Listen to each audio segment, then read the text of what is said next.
দীর্ঘ 10টা বছর আমরা এই বাসায় ছিলাম। এই রুমটার ভিতরে অনেক স্মৃতি আছে। আর রান্নাঘরে আমার মা আমাদেরকে সবাইকেই রান্না করে খাওয়াইতো। এটা আমার রুম, এটা আমার রুম।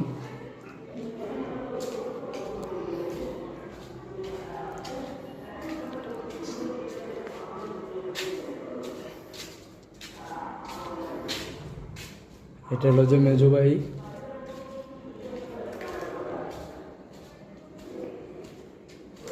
আর এটা হলো আমাদের সামনের রুম।